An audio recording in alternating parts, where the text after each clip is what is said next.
बिस्मिल्लाहिर्रहमानिर्रहीम। अस्सलाम वालेकुम डियर स्टूडेंट, जैसा कि आप जानते हैं कि हम चैप्टर नंबर 19 में स्टडी कर रहे हैं interaction of electromagnetic radiations with matter. आज हम इसका थर्ड पार्ट जो कि है पेयर प्रोडक्शन उसको स्टडी करेंगे। तो चलिए स्टार्ट करते हैं।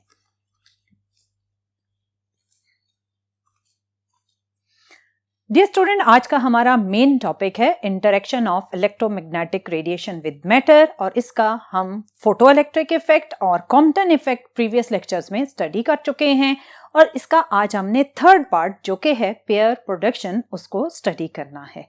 डियर स्टूडेंट, अगर हम पेयर प्रोडक्शन में यूज होने वाली लाइट को पिछले दोनों केसेस कॉम्पटन इफेक्ट और फोटो इलेक्ट्रिक इफेक्ट से कंपेयर करें तो यहां पर यूज होने वाली रेडिएशंस की एनर्जी प्रीवियस दोनों केसेस में यूज होने वाली एनर्जी से सबसे ज्यादा है। जब हम पेयर प्रोडक्शन को स्टडी करते हैं तो हम यूज करते हैं गैमा रे फोटॉन्स को, और गैमा रे फोटॉन की एनर्जी एक्स रे फोटॉन और फोटो इलेक्ट्रिक इफेक्ट में यूज होने वाले फोटॉन्स के कंपैरेटिवली बहुत ज्यादा होती है।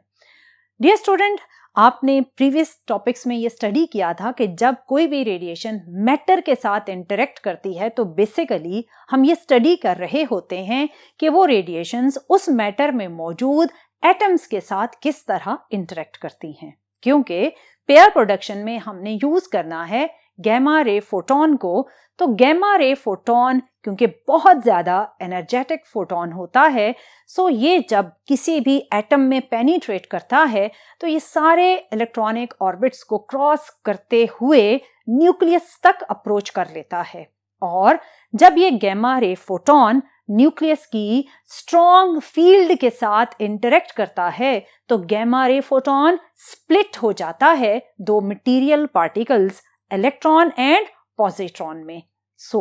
ये प्रोसेस कहला सकता है मटेरियलाइजेशन ऑफ एनर्जी, क्योंकि इसमें यूज होने वाला गैमा रे फोटॉन एक एनर्जी ही है, और ये एनर्जी ट्रांसफॉर्म हो गई इलेक्ट्रॉन एंड पॉजिट्रॉन में।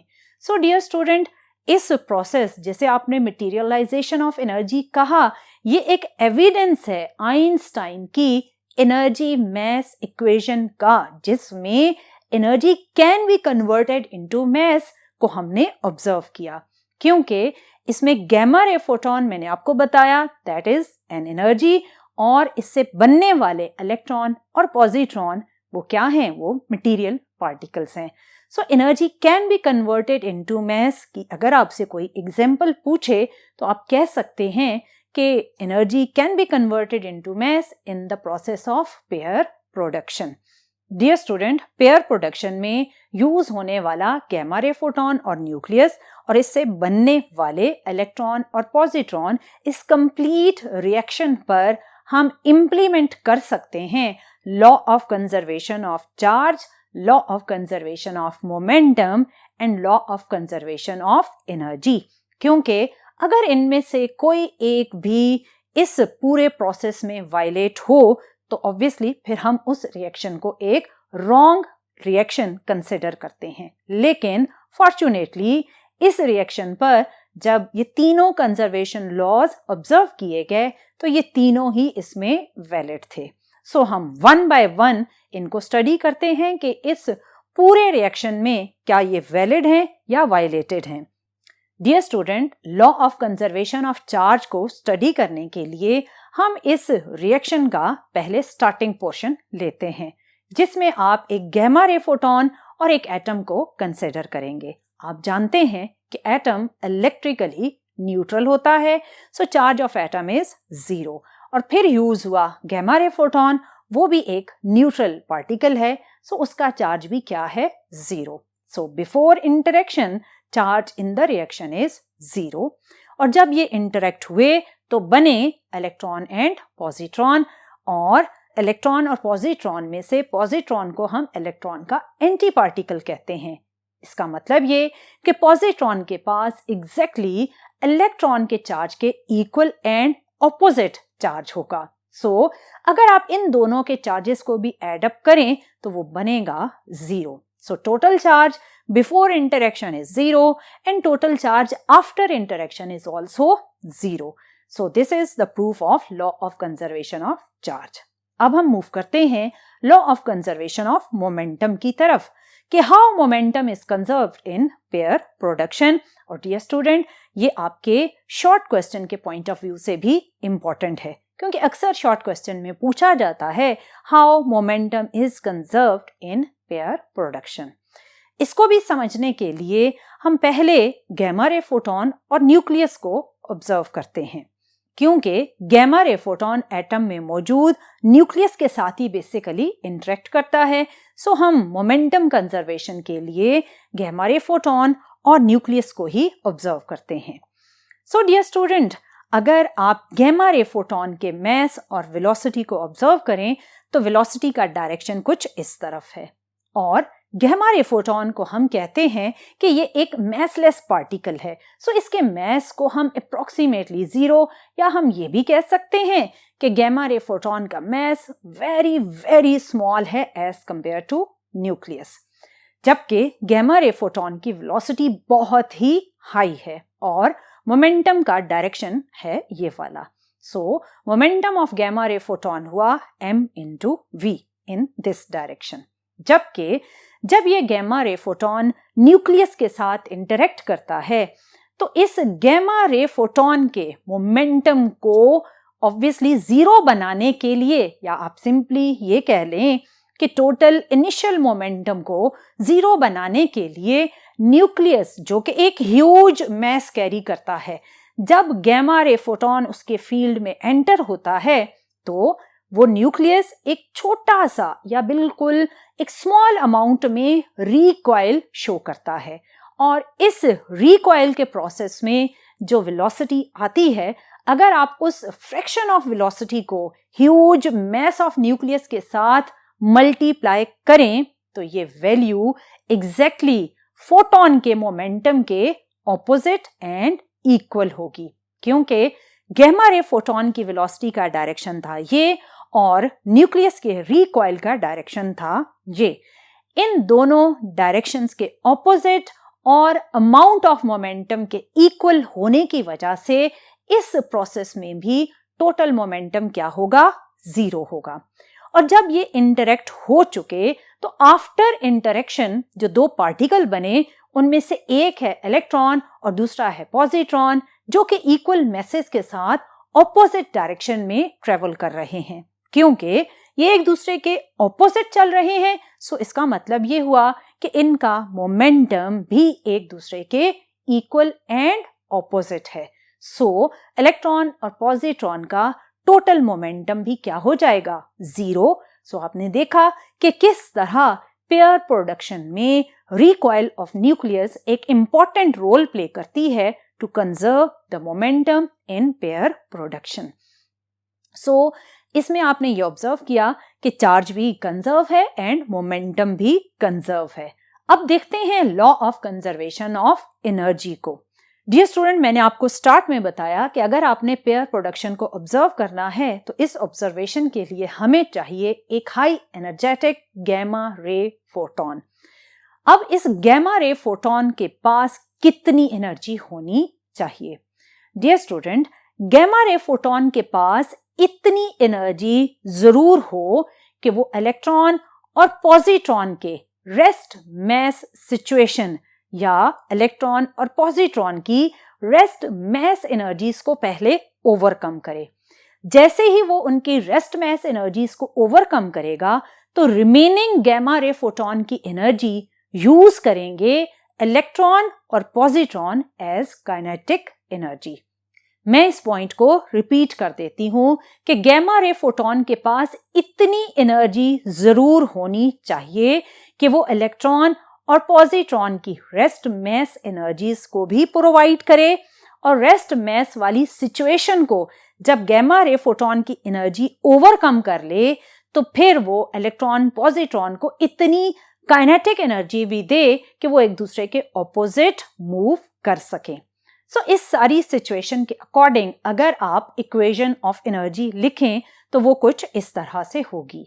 Energy of photon must be equal to rest mass energy of electron plus rest mass energy of positron plus kinetic energy of electron plus kinetic energy of positron.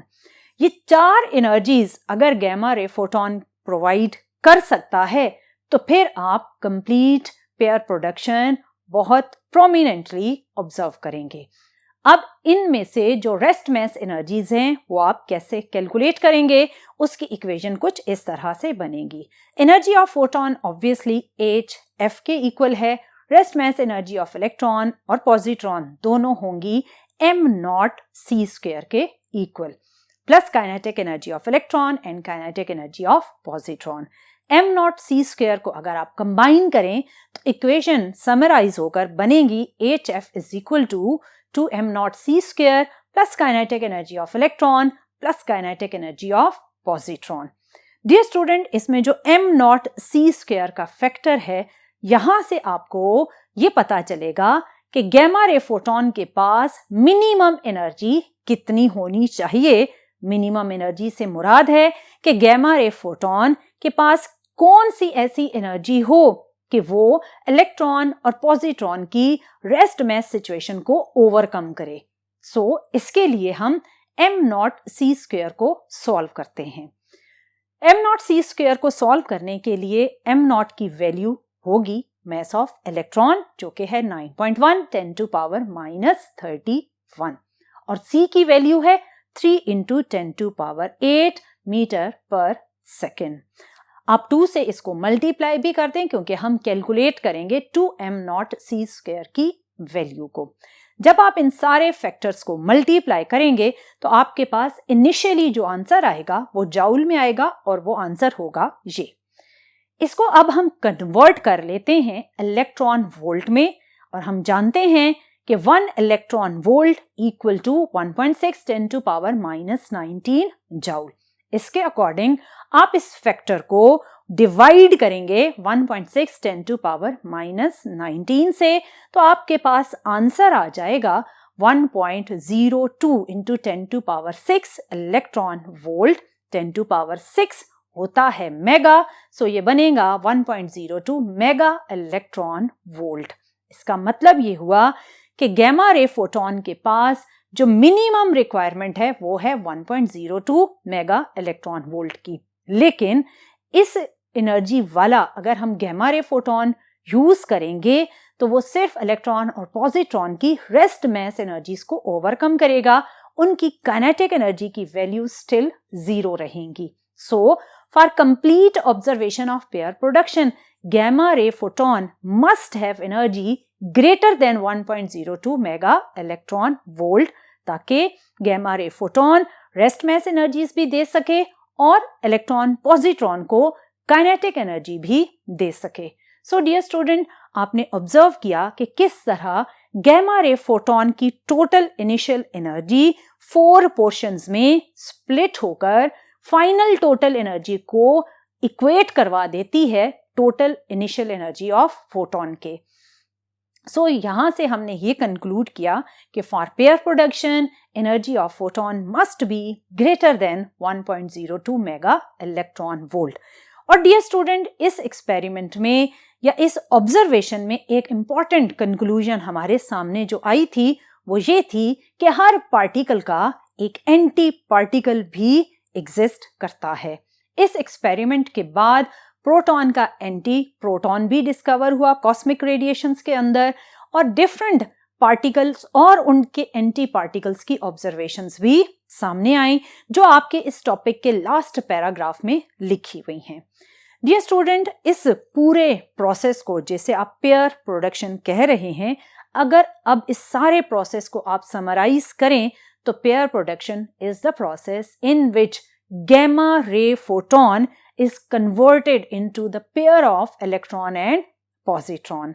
So this process also defined in terms of materialization of energy because gamma ray photon is an energy which is converted into two material particles which are electron and positron. और आपने ये भी देखा कि इस पूरे process में law of conservation of charge, law of conservation of momentum and law of conservation of energy सब valid थे।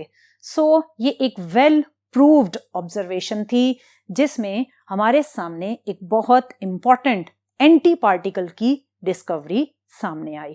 सो this was all about pair production. Pair production के एग्जैक्टली रिवर्स प्रोसेस भी पॉसिबल है और वो रिवर्स प्रोसेस है कि एक पार्टिकल और उसका एंटी पार्टिकल जब आपस में कंबाइन होते हैं तो वो कन्वर्ट हो जाते हैं एनर्जी में, जिसको आप ये कह सकते हैं कि आइंस्टाइन मैस एनर्जी इक्वेशन में से अगर आपने स्टडी करना हो energy can be converted into mass, then you will observe pair production. और अगर आपने ये ऑब्जर्व करना है कि matter can be converted into energy, तो this is the reverse process of pair production, जिसे हम कहते हैं इनहिलेशन ऑफ मैटर. और ये annihilation of matter which is the conversion of matter into energy, ये क्या है ये हम इंशाल्लाह नेक्स्ट लेक्चर में डिटेल में डिस्कस करेंगे. बट टिल देन अल्लाह हाफिज.